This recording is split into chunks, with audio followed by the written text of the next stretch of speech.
어디죠? 가장 거룩한 곳은 지성소입니다. 그 다음에 거룩한 곳이 어딜까요? 그 다음에 지성소가 갖춰 있는 성소가 되겠죠. 그 다음에 거룩한 곳이 어딜까요? 여기가 이제 물두멍이 있고, 그 다음에 여기가 번제단이 있고, 그 다음에 여기가 붙여야 되겠죠. 이게 하나의 큰 이제 회막이 된다면. 지성소가 가장 거룩한 곳. 그 다음에 성소가 거룩한 곳. 그 다음에 물두멍이 있고, 번제단이 있고, 이 부분이 거룩한 곳. 그 다음에 여기 뜰. 다 뜰을 쓸 수 있지만, 사람들이 들어올 수 있는 뜰. 일반 사람들이. 여기가 거룩하겠죠. 그 다음에 진이 있으면, 진이 거룩합니다. 진영. 그 다음에 진을 벗어난 진박이 있습니다. 진영 밖. 그래서 부정한 사람들은 진영 밖으로 쫓아내죠. 나병 환자도 진영 밖으로 쫓아냅니다. 시체를 위해서 부정하게 되면 진 밖에 있어야 됩니다. 며칠간. 그러니까 이런 식으로 진영 밖으로 가게 됩니다. 그 다음에 어딜까요? 그 다음에 이제 광야로 가게 됩니다. 광야는 그 당시 고대 근동 당시나 하나님께서 봤을 때 또 광야는 안 좋은 곳이에요. 광야 자체도 그냥 뭐 생명도 별로 없을 뿐만 아니라 광야는 특히 악령들이 사는 그런 장소라고 인식을 하고 있어요. 아사셀에게 16절에 보면 아사셀 염소를 보내잖아요. 아사셀에 보내잖아요. 어디다 보내죠? 이 광야를 보내요. 광야. 진영 밖에 아니라 광야로 쫓아냅니다. 진영 밖 광야 쪽으로. 그래서 거기서 그냥 풀어놓은 겁니다. 그래서 아마 그 아사셀, 죄를 짓고 가는 아사셀을 왜 거기다 풀어놓는가? 그러니까 특히 그래서 광야는 악기와 악령, 악이 존재하는 악의 서식지라고 생각해요. 악의 서식지, 악. 죄의 근원, 혹은 뭐, 죄의 발상지, 뭐 이런 식으로 생각하는 거예요. 그러니까는 아사셀의 염소를 아사셀에게 바치면서 광야로 보내면서, 악의 본고지로 돌려보내는 것 같아요. 그래서 이스라엘 진영에서 악을, 우리가 지은 죄를 다 그 염소에게 전가시키고 그것을 끌고 광야에다 버리는 거죠.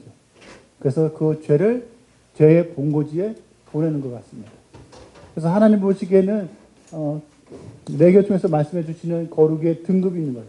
지성소부터 시작해서 가장 악한 곳인 광야까지 나가는 거죠. 그리고 사람도 좀 등급이 있는 것 같아요. 등급이 있어요. 사람도. 지성소 누가 들어가요? 아무나 못 들어가요. 1년에 한 번 대제사장만 들어갑니다. 성소까지 누가 들어가요? 성소는 제사장이 들어갑니다. 그 다음에 이 뜰에서 활동할 수 있는 사람 또 있죠. 누구죠? 레위인입니다. 그 다음에 여기 들어갈 수 있는 사람 누구죠? 여기 일반 회중입니다. 그 다음에 사람들이 이제 진영 안에서 생활할 수 있죠.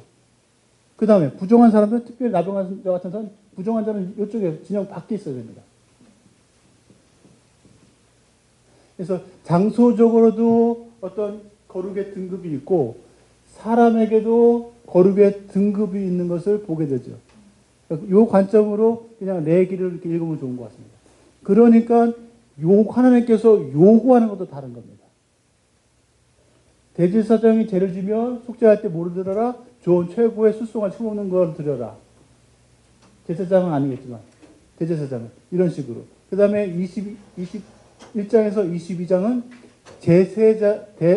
제사장들이 생활에서 보다 높은 기준을 보일 것을 제시하고 있죠.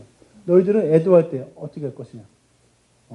부모가 죽었을 때. 대제사장은 부모님, 누가 친척이 죽어도 가까이 가서 조문을 하면 안 돼요. 대제사장은. 제사장은 가정하지 마. 제사장은, 특별히 대제사장은 결혼을 하지 않은 처녀하고만 결혼하도록 해요. 그러니까 이런 식으로 이 등급에 따라 요구하는 것이 다릅니다. 그래서 그 요구의 기준은 이쪽으로 갈수록 굉장히 커지죠. 그리고 기대하는 게 더 커집니다. 그러니까 제사장이 잘못하는 것과 일반 회중이 잘못하는 죄는 차이가 납니다. 차이가 난 것을 보여주고 있어요. 그래서 가장 큰 극명한 예로 나답과 아비후가 제사장이 성소에 들어가서 분향할 때 죽는 사건이 10장에 나오잖아요. 그래서 나의 거룩함을 잘 보여줘야 할 제사장인데 나의 거룩함을 보여주지 못했구나라고 하고 불이 나서 쳐버리는 사건이 나옵니다. 요구하는 게 다르구나.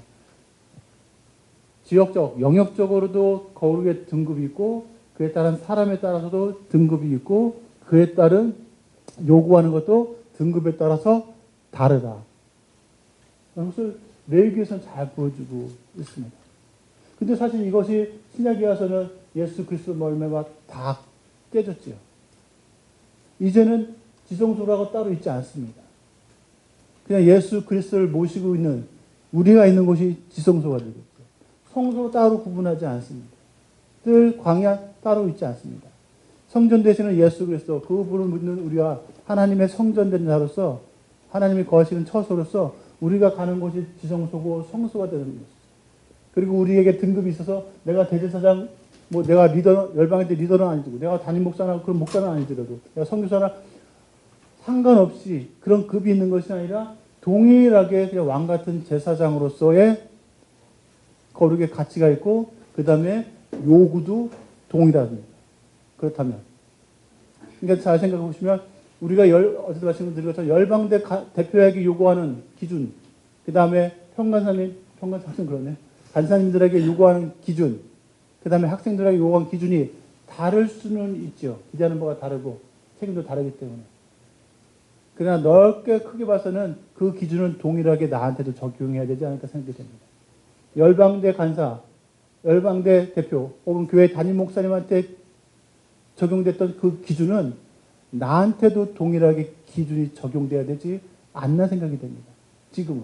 옛날에는 기준이 좀 달랐을 수 있지만 지금은 우리가 예수 그리스도 안에서 모든 거룩의 등급이 있는 것이 아니라 사람에 따라서, 지역에 따라서, 장소에 따라 등급이 있는 것이 아니라 다 동일하게 합쳐졌다면 내가 다른 사람이 갖고 있는 거룩에 대한 그 기준이 고스란히 나한테도 적용되어야 되지 않을까 라는 생각을 해보게 됩니다. 여러분 어떠세요? 여러분의 교회에 속해 있는 담임 목사님, 전도사님 혹은 그런 기준들이 있잖아요. 그 기준대로 여러분을 바라보십니까? 그 기준대로 여러분도 판단하시고 행하려고 하십니까?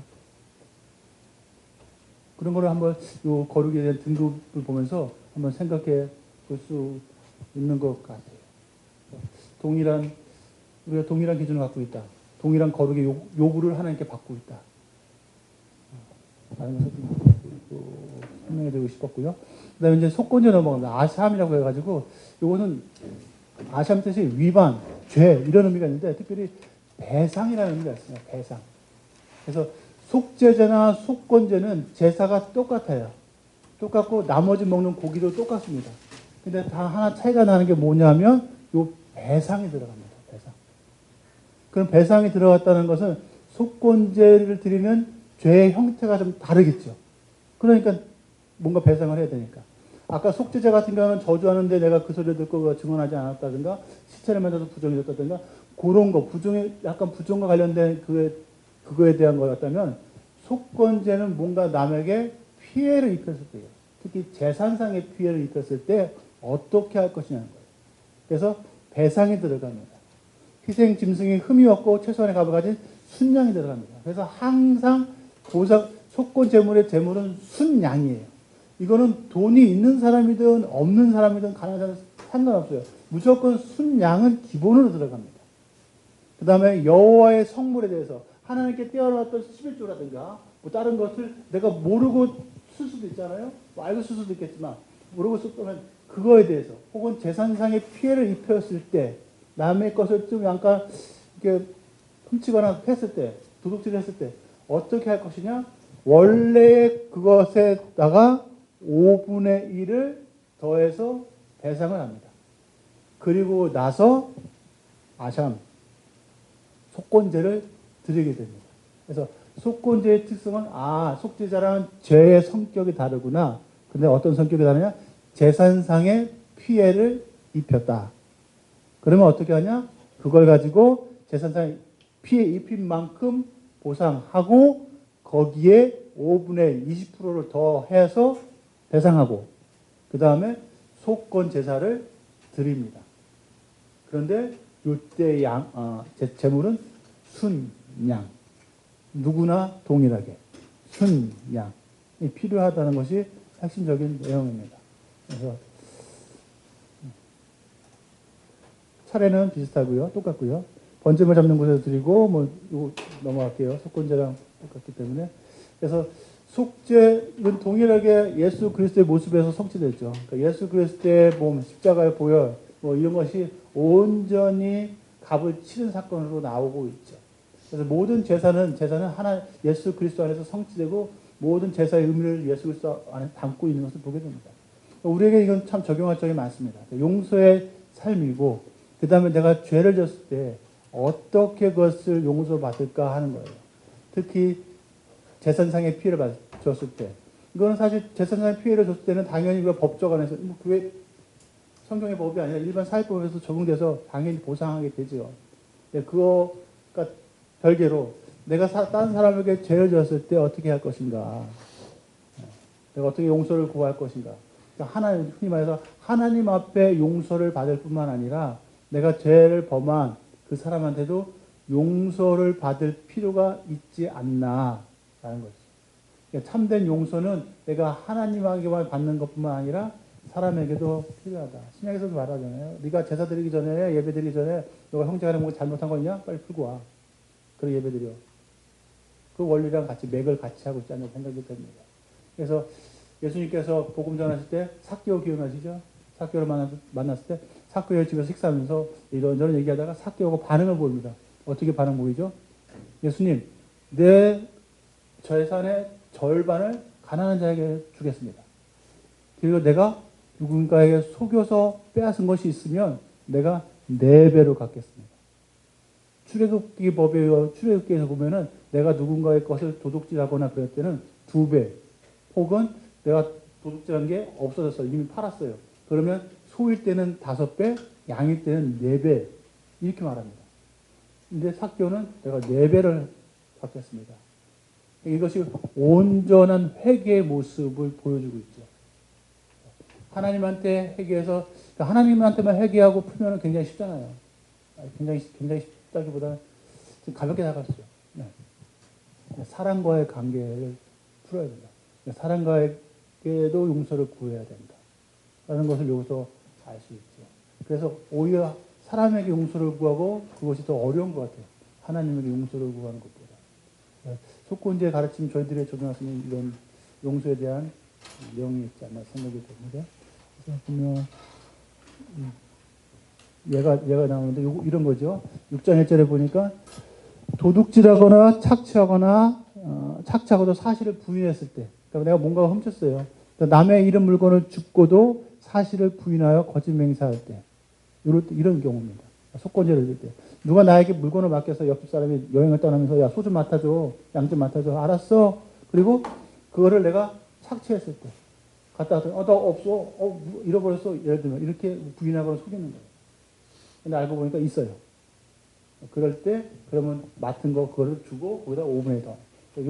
요런 죄를 이제 예시적으로 듭니다. 그래서 속건제를 기억하고 배상하는 거구나. 배상. 경제적 손실에 대해서 배상하는 것이구나.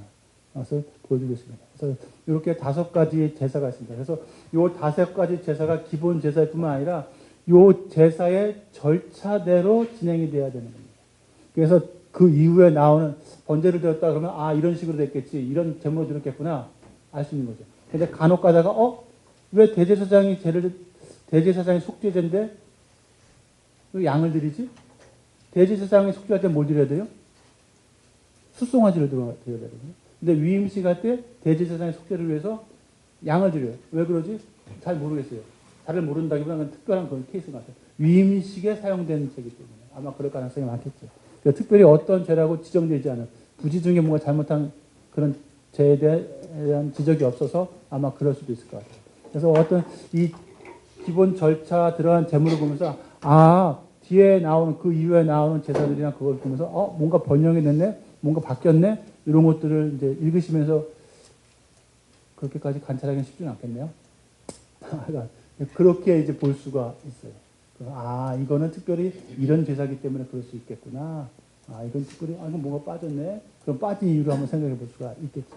뭐가 더해졌네? 더해진 이유로 생각해 볼 수가 있을 것 같아요. 그래서 5개의 기본 제사가 있다는 것. 그 다음에 6장 8절부터 7장까지는 그러면 기타 사항으로 번제, 소제, 그 다음에 속죄제 그거에 대해서 기타 사항으로 특별히 제사장들이 취해야 할 목을 얘기하고 있습니다.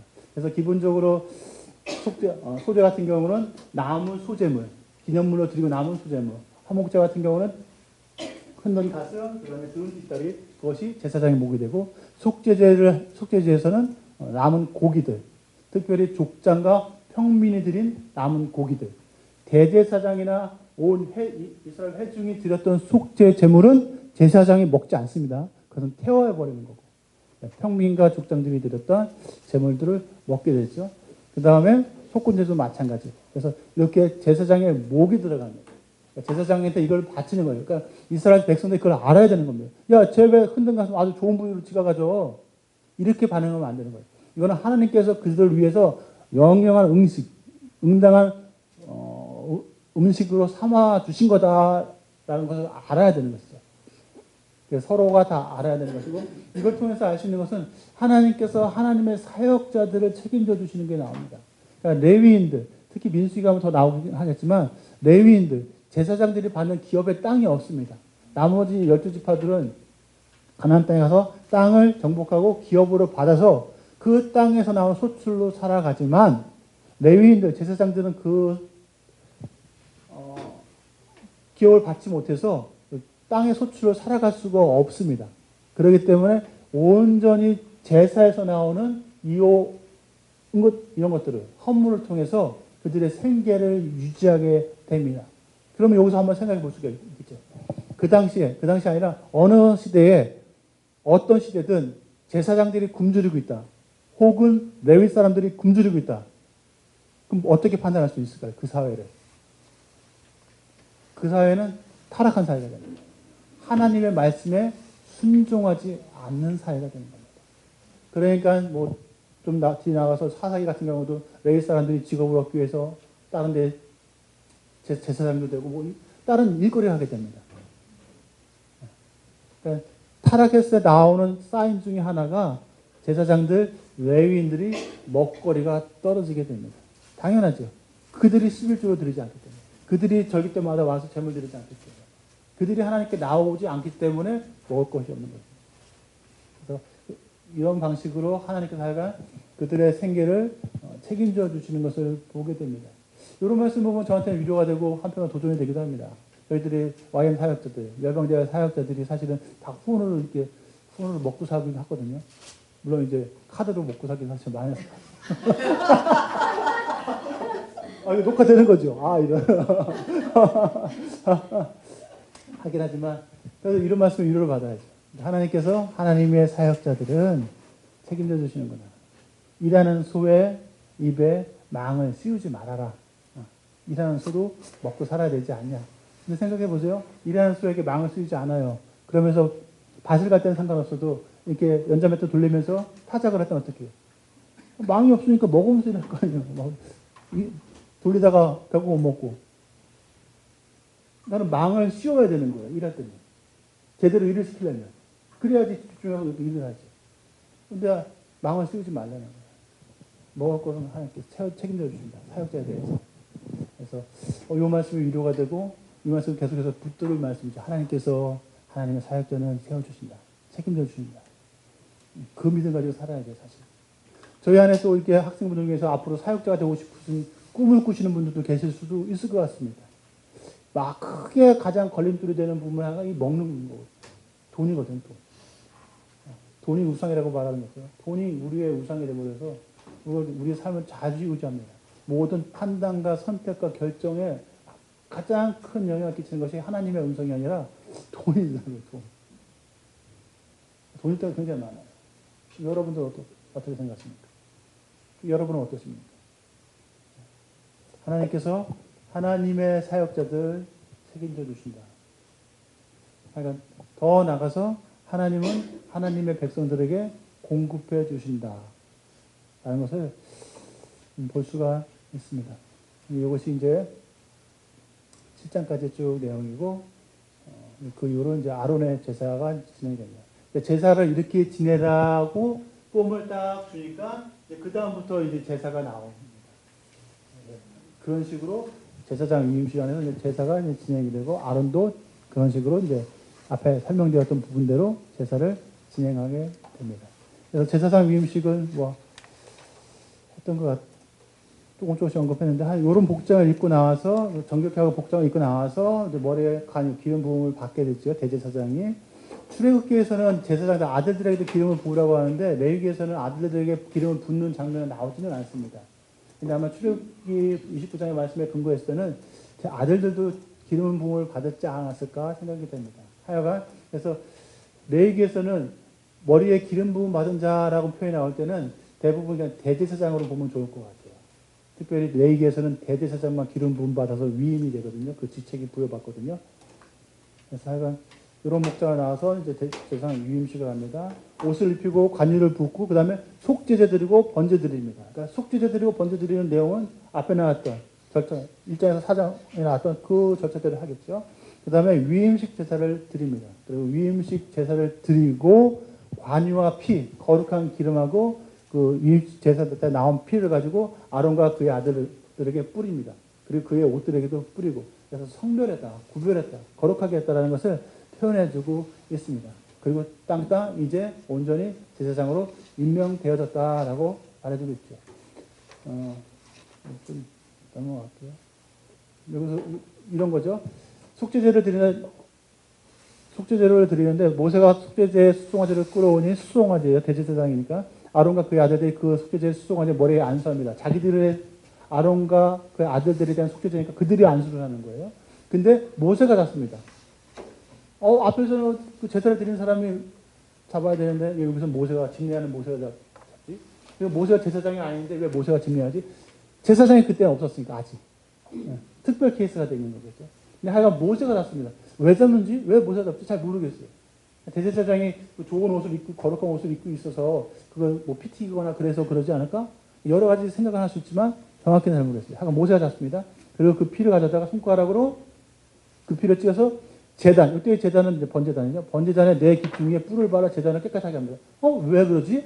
대제사장의 속죄제 제물은 피를 어떻게 처분해야 되죠?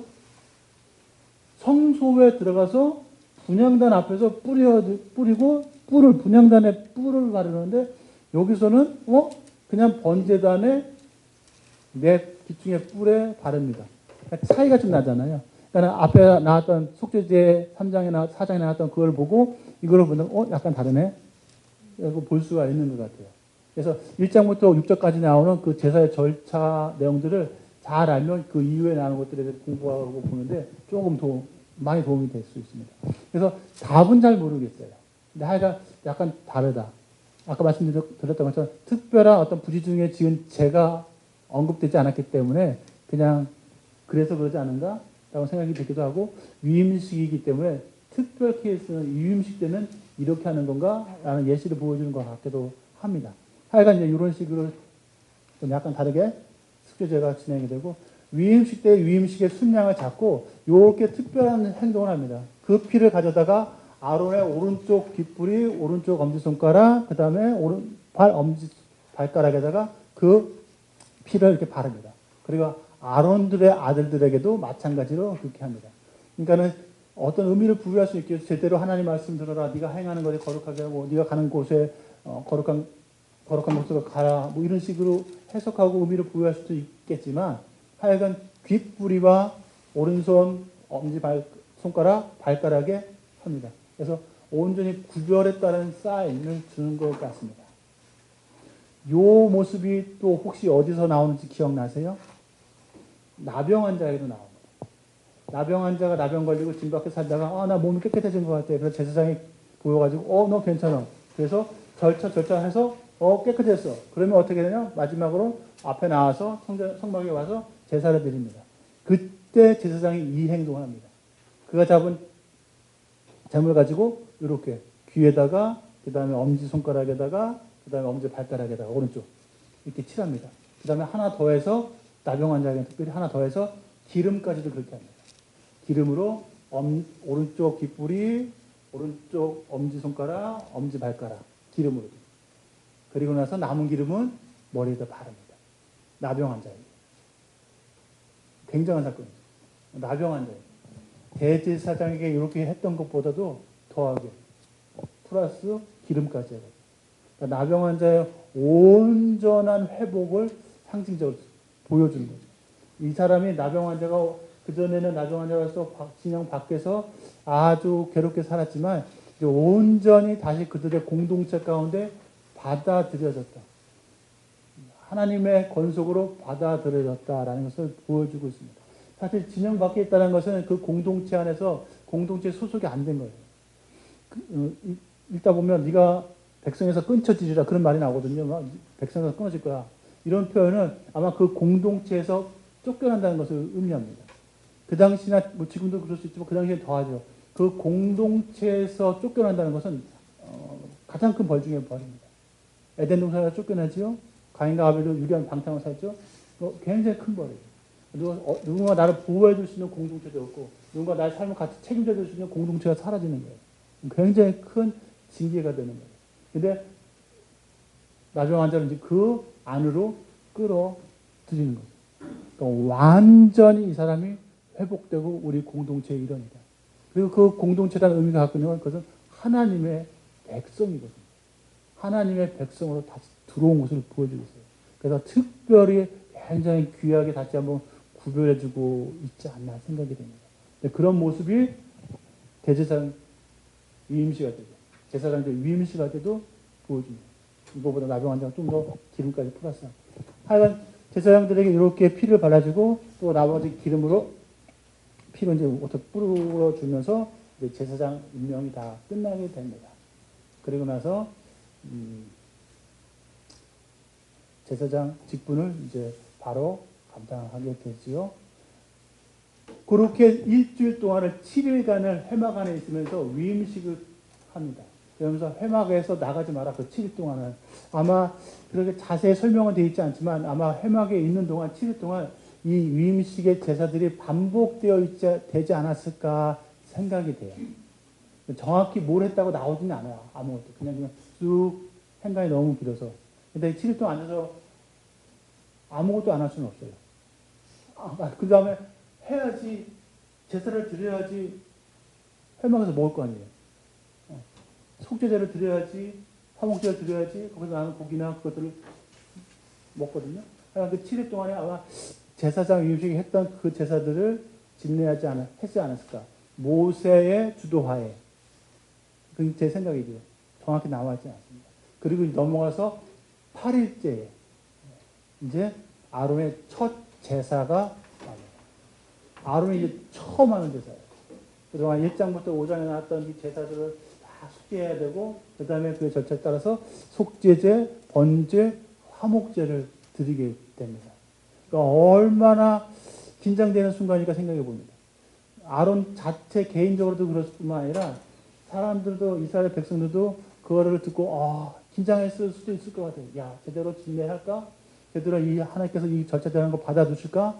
한번 생각해 볼 수 있는 것 같아요. 결과적으로 하나님께서 받아주셨죠. 그래서 이 아론을 위해서 속죄제와 번제를 드리고 이스라엘 자손들을 위해서 속죄제와 번제와 화목제를 드립니다. 그러니까 뭔 죄를 저질렀는지 모르지만 계속해서 속죄제가 들어갑니다. 그러니까 죄에 대해서 명확히 이런 죄다라고 말하지 않죠. 그러니까 기본적으로 죄를 짓는 죄성을 포함하는 것 같아요. 속죄제가 들어가요.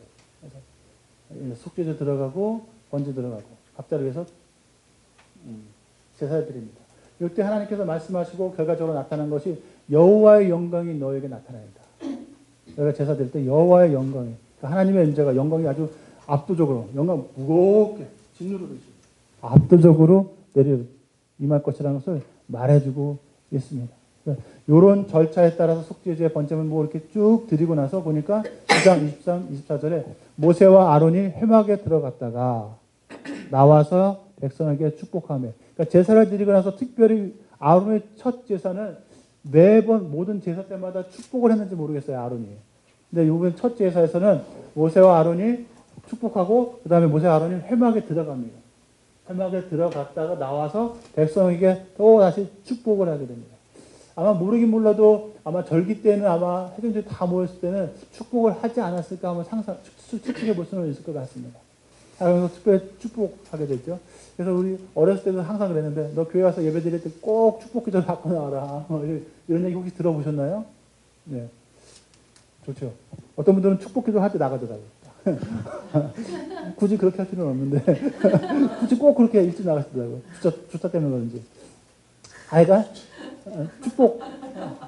축복을 하게 되죠. 그때 여호와의 영광이 온 백성에게 나타납니다. 성막을 세우고 성막을 봉헌했을 때도 여호와의 영광이 가득해서 모세조차도 회막에 들어갈 수 없었을 정도였어요.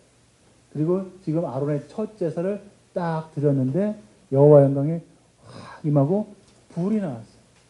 여호와 앞에서 나와서 제단 위에 번제물과 기름을 싹 쌓였어요. 얼마나 놀랐습니까?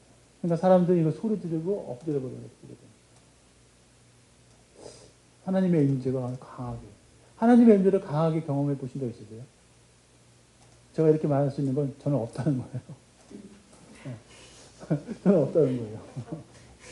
그런데 하나님 나랑 늘 함께 계시지. 이런 주의죠. 여러분들은 어떠세요? 어떤 분들은 그렇게 간대하면 하나님의 임재 그러면 이제 저는 멀뚱멀뚱 그러시구나. 좋겠다. 이 정도로 생각하는 것 같아요. 근데 저는 그런 경험 없어요. 사모하는데 잘 안 되더라고요. 여러분들은 어떠세요? 이런 것을 경험하고 싶으세요? 요거는 또 거룩과도 연결되거든요. 하나님의 그 거룩하신 게 확 갔을 때, 압도했을 때. 상상을 해보게 되는데 상상이 잘 안 됩니다.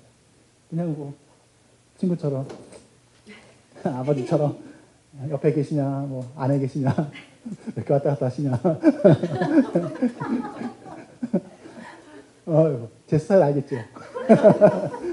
그러니까 제가 열방제에서 강의하면 참 어려워요. 행동이 제한이 따라요. 그렇습니다. 이런 사건이 포인트가 다르네요. 무슨 포인트가? 하여간 이렇습니다. 그래서 첫 제사를 드리게 됩니다. 그래서 이제 제대로 우리의 제사를 하나님께서 받아주시는구나. 이 제사 시스템, 성막을, 번제단을 하나님께서 받아주시는구나. 라는 것을 좀 알 수 있겠죠. 하나님의 두려움, 하나님에 대한 경외가, 하나님에 대한 사랑, 이런 것이 자연적으로 하나님의 임하심을 통해서 나타나야겠죠. 그것은 당연히 순종과 연결되고. 하나님의 임재를 내가 강하게 경험했다? 그건 자랑으로 끝날 게 아니에요. 내가 하나님을 거룩하지만 압도하게 경험했다? 그런데 너의 삶은? 네 삶은 어떤데? 그렇게 연결이 되거든요. 내가 하나님의 거룩함을 진짜 압도해서 이게 하나님의 거룩함이구나 정말 부복했는데 그 다음 날 아침에 바로 뒤에 나와서 하나님께서 이렇게 자기의 나타나심을 보여주신 거는 결국 그들이 출애굽기 말로는 그들이 나를 경외하도록 하고 그들이 나를 사랑하도록 하고 그들이 나를 더 존경하게 하고 그러니까 우리가 더 많이 하나님을 경험하고 임재를 경험했다면 그 하나님을 경외하는 마음은 더 깊어져야 되겠죠.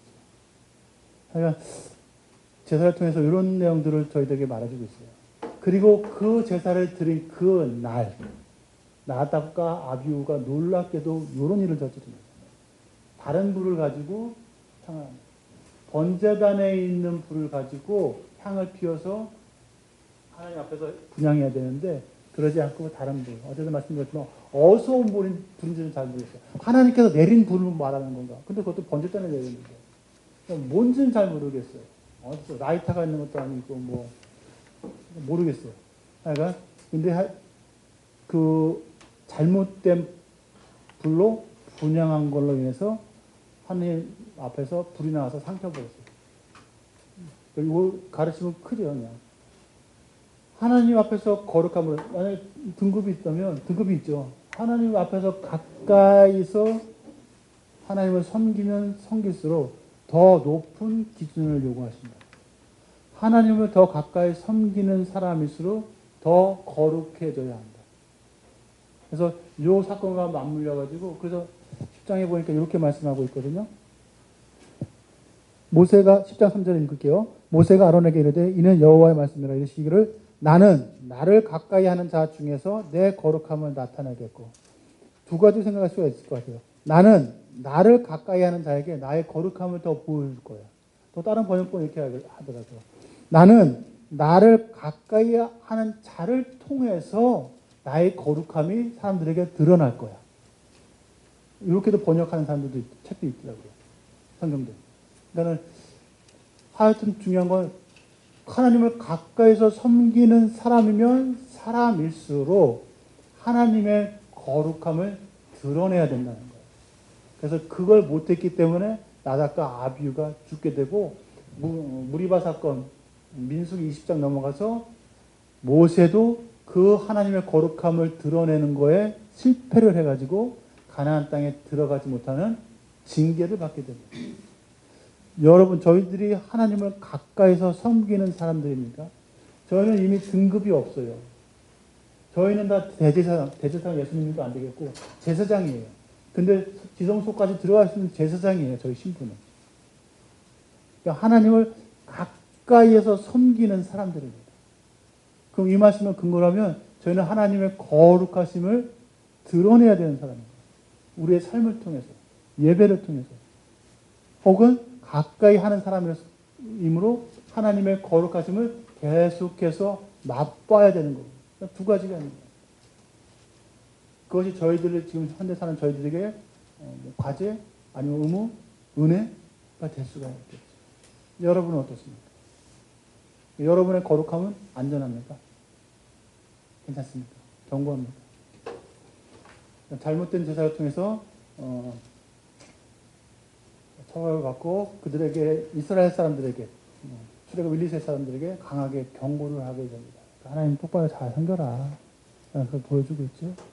그리고 어제 말씀드렸던 것처럼 이제 거룩하고 속된 거 기억나시죠? 무엇이 거룩한지, 무엇이 속된지 일상생활에서 하나님께 떼어놓은 건 거룩한 것. 그건 거룩한 성물이기 때문에 손대면 안 되는 거죠. 그리고 속된 것은 일상적인 생활, 일상적인 삶, 일상적인 것 근데 안에서 어떤 것이 정한 것인지, 어떤 것이 부정한 것인지. 요거는 의식적, 제사에 나갈 수 있는 의식에 합당하냐 안 하냐. 저희 말로는 부정 탔냐 안 탔냐. 꼭 이게 죄는 아니죠. 근데 부정 탔는데 성막에 들었다. 이제 그건 죄가 되는 겁니다. 하나님의 말씀을 어겼기 때문에. 그래서 그거를 잘 구별해야 되는 거고, 그거를 백성들에게 가르쳐 줘야 되는 거죠. 그래서 그걸 통해서 판단합니다. 아, 너 지금 피부병 악한 거네. 이거 부정한 거네. 이제 정해졌네. 굉장히 중요하죠. 판단해 주는 게.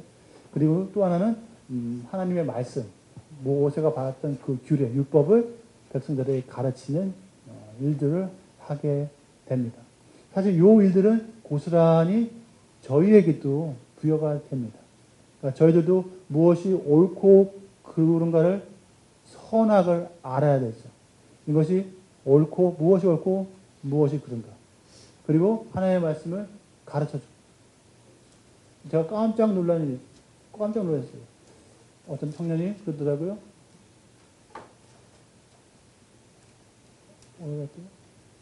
성적인 문제에 대해서. 성적인 게 너무 오픈된 것 같아요. 아니,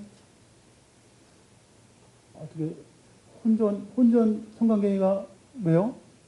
이런 식이에요. 뭐가 잘못했어요? 기독교인인데? 동성애가 왜요? 동성애가 왜요? 그런 식으로 얘기를 하더라고요. 그래서, 일단은 성경적인 기준으로, 이게 무엇이 옳은 것인가, 그런 것인가를 구별을 안 하더라고요. 그걸 행동으로 옮겼냐는 둘째 치고, 이 사고방식 자체 안에서, 가치관 안에서, 혼전 순교는 지켜야 되는 거야. 동성애는 하나님께서 가장 미워하시는 악 중에 하나야. 라고 가치관을 갖고 있지를 않고, 세상에 같이 흘러가는 대로, 동성애 인권도 중요하잖아. 하나님께서 약한 자를 보호하시려면 성소수자, 소수 아니에요? 이런 식으로 얘기를 하더라고요. 생각해볼 필요가 있어요. 생각해볼 필요가 있는 게 아니라, 우리는 당연히 거부하죠. 틀렸다고. 이렇게 선악을 구별할 필요가 저에게는 굉장히 있죠. 그리고 그 기준은 하나님의 말씀이고, 구약성경이라면 그것을 신학적인 관점에서, 예수 그리스도의 관점에서 다시 해석해서 진리로 혹은 원리로 갖고 있어야 되는 거죠. 행하냐 안 하냐는 둘째 치고라도 그거는 갖고 있고 그 다음에 그걸 살아나가려고 해야 되죠. 그리고 그거를 가르칠 필요가 있죠. 그래서 저도 지금 같이 나누면서 가르치는 거고, 여러분들 공부하면서 같이 나누는 거고, 또한 여러분의 교회 공동체나 또 사역의 현장에 들어간다면 당연히 그렇게 해야 될 것입니다. 그러니까 이 사명은 저희들에게 고스란히 있는 것을 보게 됩니다. 그런 면에서 봤을 때 DBS는 굉장히 중요한 사건이고 여러분 학교고 여러분들이 잘 오신 거죠. 그러니까 요 3개월 이 긴 시간, 짧은 시간 안에 하나님의 말씀을 많이 공부받으시고 지식적으로라도 내 삶과 내 마음에 깊이 뿌리가 안 박힐지언정 지식적으로라도 잘 담아두면 너무 좋을 것 같습니다. 그리고 나면서 계속해서 살아내는 건 평생 살아내는 거니까. 그리고 가르치고 좋을 것 같아요. 그리고 근데 문제가 생겼습니다. 네, 문제가 생겼습니다. 10장이네요.